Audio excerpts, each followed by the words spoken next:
Hobi Uchiha ya, baru saja gabung lagi di 0855420912. Katanya hebat itu diam, nggak mikirin orang lain, urusan orang lain, sebentar aja. Iya bener, kita ngapain juga mikirin urusan orang lain, ya kan? Nggak butuh seperti itu. Yang terpenting adalah diamnya kita itu dalam upaya untuk memperbaiki diri kita, gitu. Adikulu, ya Adikulu maksudnya, Adikulu. Iya nih, katanya kabarnya belum hujan, mendung, tapi aman. Oke deh. Terima kasih ya Mas Adi di Kulu yang setia dengerin Radio Kota Batik ya, dan juga Takim di Ambok Kembang, Pak Imron di Degayu ya, dan lainnya Pak Cipto, Pak Herudin, Sony di Kuayangan juga, Sigit Londo di Dadirejo, Rohma di Dayat juga, Pak Iwan di Wonokerto di Api-Api ya, dan siapapun itu ya. Bu Zulfia, gimana nih keadaannya? Ya semoga aja aman-aman aja ya di sana ya. Iya, karena atap di teras rumahnya kayaknya ini ya kena angin ya. Oke, ya semoga aja aman ya. Baik, masih saya bahas ya tadi ngomongin soal perlu nggak sih kita itu hidup menyesuaikan dengan standar-standar orang lain gitu. Karena kita selalu kadang-kala ya kita tuh kebanyakan dari kita deh, banyakan itu ketika melihat teman, saudara, siapapun itu ya yang ada di dekat kita, dia itu sudah ngerasa kita tuh ngelihat dia sudah hebat nih, kita jadi minder. Lalu gimana cara kita supaya tidak minderan dan tidak ngerasa bahwa wah saya belum seberapa. Nah ini penting banget nih.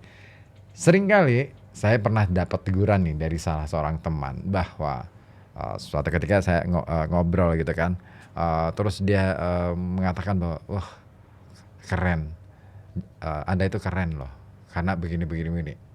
Terus saya katakan wah saya tuh bukan siapa-siapa, bukan apa-apa. Langsung saya ditegur, hey jangan katakan seperti itu. Itu sama saja Anda merendahkan diri Anda dan merendahkan apa yang Tuhan berikan kepada Anda. Anugerah dari Tuhan itu harus Anda syukuri. Kalaupun misalkan dia katakan begitu, kalaupun saya mengatakan demikian bahwa Anda hebat, saya salut dengan apapun yang sudah Anda kerjakan, bukan berarti saya sedang memuji Anda. Saya merasa bahwa apa yang Anda lakukan itu sesuatu yang di luar ekspektasi dia. Maksudnya dia belum tentu bisa melakukan, tapi Anda sudah melakukan, dan itu sebagai sinyal yang dikirimkan oleh Tuhan kepada saya, kata dia ya, bahwa ada loh di dunia ini yang melakukan ini. Nah saya ambil di bagian yang lain gitu. Itu keren. Gara-gara ucapan itu, gara-gara teguran itu, saya langsung oh iya keliru nih iya. Iya jangan diucapin, ya bahkan berpikir seperti itu pun nggak boleh kata dia. Malah justru ya udah terima aja gitu, tapi nggak perlu gede hati, gede kepala maksudnya, bukan gede hati. Kalau gede hati sih boleh-boleh aja ya. Itu untuk membesarkan hati itu bagus sih. Artinya kita bisa menjadi orang yang lebih bisa menerima gitu. Nah itu beliau katakan seperti itu. Oh iya, ya siap. Respect buat yang pernah mengatakan itu pada saya ya. Ya semoga aja beliau mendengarkan, dan semoga aja itu menjadi, pokoknya saya terkenang banget dengan pernyataan beliau, keren. Ya, dan ya ini dia pernyataan tadi ya, seperti yang saya katakan itu, saya belum seberapa dibandingkan dengan ini itu dulu. Itu kayaknya bisa bikin kita itu ngerasa jauh lebih minder lagi deh. Itu rasa ketidakpercayaan diri yang kita sedang membangun, merontokkan rasa kepercayaan diri dengan mengatakan itu. Makanya berhentilah untuk membandingkan diri dan mulailah untuk menginspirasi. Ya, membandingkan diri dengan orang lain itu adalah jebakan yang tidak ada habisnya. Ada pepatah yang mengatakan rumput tetangga selalu terlihat lebih hijau, atau rumah tetangga terlihat selalu lebih megah gitu ya.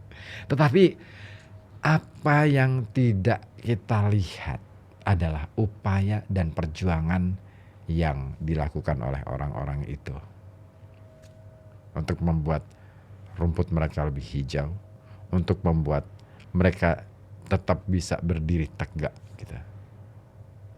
Kita nggak pernah ngelihat itu. Makanya ketimbang tenggelam dalam rasa iri ya, jadikan pencapaian orang lain itu sebagai inspirasi. Maka kalau kita kembali kepada ajaran-ajaran agama nih misalnya, selalu ada tuh, ambillah yang baik dari orang lain, tetapi sebagai pelajaran untuk kita jadi lebih baik. Dan ambillah yang buruk dari orang lain itu untuk membaca diri kita. Seburuk apa kita, bukan seburuk apa orang lain. Dapat banget tuh.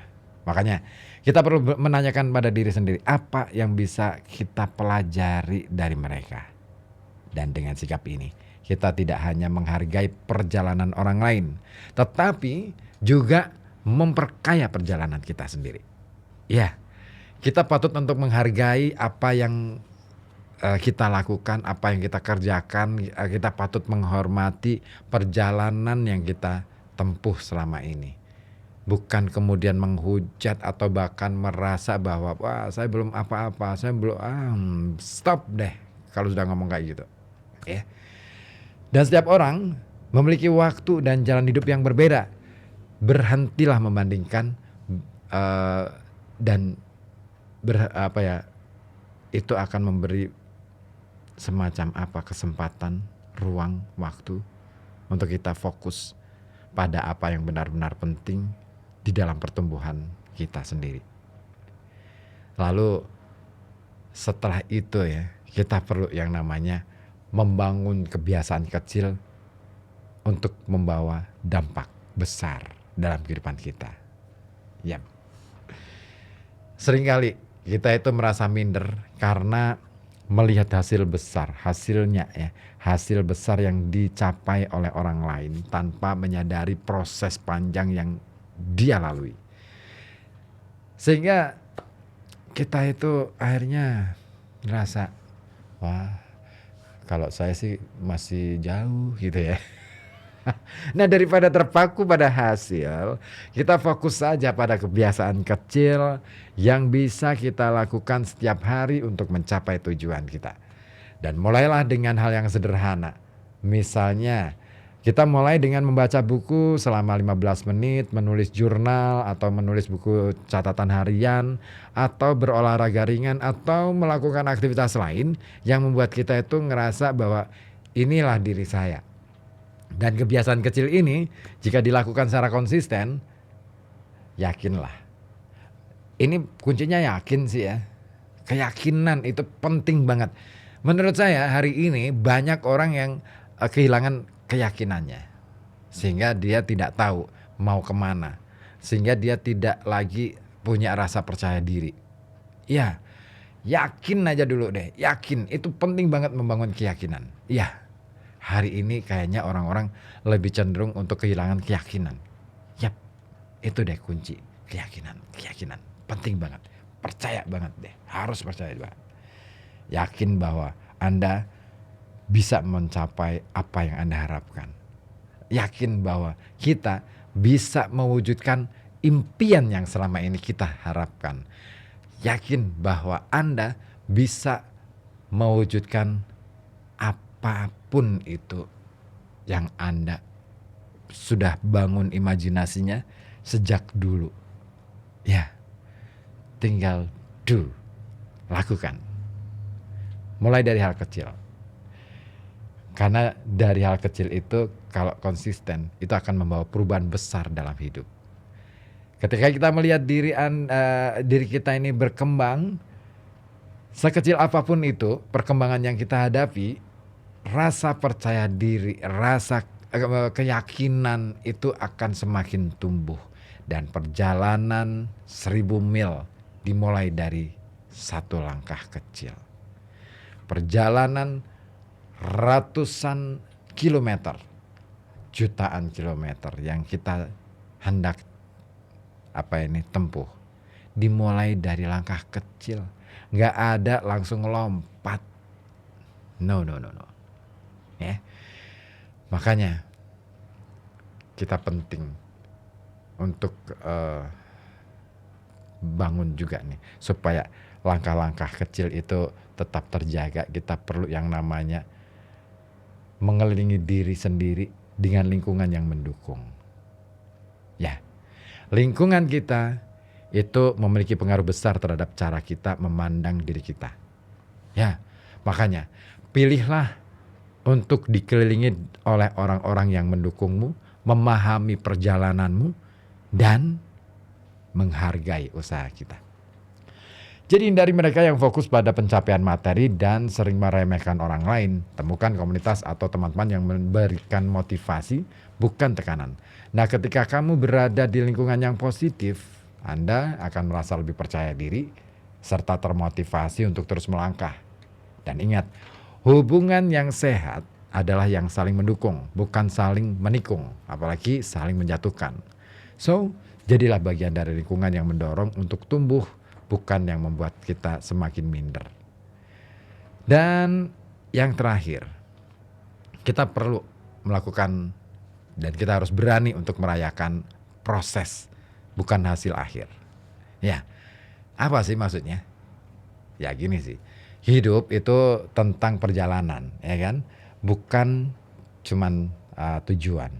Nah, makanya jangan tunggu sampai kita berhasil terus kita baru ngerasa bahagia. No, bukan itu bahagia. Kebahagiaan itu bukan soal kita mencapai, tetapi kebahagiaan itu adalah bagian dari proses yang kita jalani. Sudahkah kita itu mengalami atau merasakan betul atau menikmati betul proses perjalanan yang kita lalui sepanjang hidup kita. Makanya kita perlu merayakan setiap langkah kecil yang telah kita lalui. Meskipun itu tampak sepele di mata orang lain. Abaikan saja pandangan orang lain tentang pandangan mereka yang menyepelekan langkah kecil kita itu. Misalnya nih, jika kita berhasil menyelesaikan tugas yang sulit ya dalam pekerjaan misalnya, yang rumit dan ternyata itu bisa kita selesaikan, ya rayakan saja keberhasilan itu. Sekalipun itu sebenarnya nggak ada bonusnya misalnya, nggak ada insentifnya kalau bahasa kita nih. Nah, nggak apa-apa, nggak masalah, tetap rayakan aja. Misalkan membelikan teman-teman di kantor es krim gitu. Loh, apa ini? Kemarin aku berhasil menyelesaikan tugasku yang menurutku paling sulit untuk aku lakukan. Atau berhasil menjalankan agenda. Wah, itu atau berhasil mempelajari sesuatu yang baru. Ini dia nih. Kita kadangkala malas ya kalau sudah bekerja itu malas untuk mempelajari sesuatu yang baru. Wah, kenapa sih? Seolah-olah pekerjaan adalah sesuatu yang sudah capaian yang paling puncak. Itu adalah kegagalan dalam memahami proses hidup.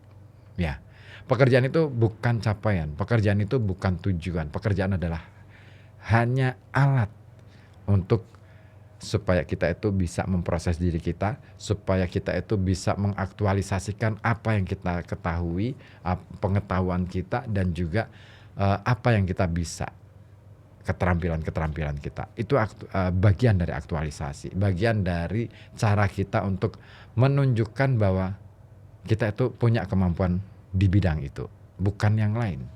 Nah, kalaupun misalkan pekerjaan adalah sebuah capaian, ya sudah, berarti hidup Anda sudah selesai di situ. Gitu.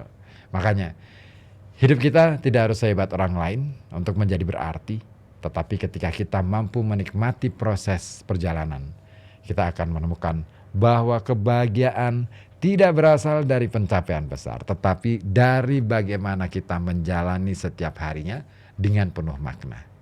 Apapun langkah kecil yang kita lakukan, itu adalah nikmati, rasakan, dan saat itu kita akan bahagia. Gitu. Oke, sudah menit ke 59, tinggalkan pukul 16 waktu Radio Kota Batik. Baru nongol. Temanku yang satu ini baru nongol nih. Wah, mau masuk? Nggak, tanggung banget. Ya, nggak apa-apa. 1 menit loh. Ya udah, kita Closingan. 30 menit. Nah, Oke deh. Saya mau istirahat dulu ya. Saya mau menikmati proses perjalanan hari ini ya. Yang sebenarnya cukup melelahkan karena kemarin itu sangat melelahkan ya. Pagi sudah aktivitas, sorenya aktivitas sampai malam, sampai pagi lagi. Ini tadi ya. Alhamdulillah banget. Pagi sampai siang saya bisa istirahat. Wah, total. Ya Allah, terima kasih Vita. oh iya. Iya, Vita mau apa ya? Dia itu kan ada acara, terus kan dia akhirnya minta tukeran jadwal. Oke, aku siap deh. Oke, dan aku nggak mikir kan hari ini. Pinter ya. Nggak harus nulis berita, biar Kak Vita aja. Pinter ya. Ya, alhamdulillah. Yo, patut kita syukuri ya segala sesuatu ya. Pokoknya jangan lupa bersyukur dan nggak perlu apa ya istilahnya mematok standar untuk hidup kita itu dari standar-standar orang lain. Pasrahkan standar itu kepada Tuhan. Dari Menara Siar FM 91,2 Radio Kota Batik, Just Interaktif Solutif. Saya Ribut Ahmadi pamit undur diri. Terima kasih. Assalamualaikum.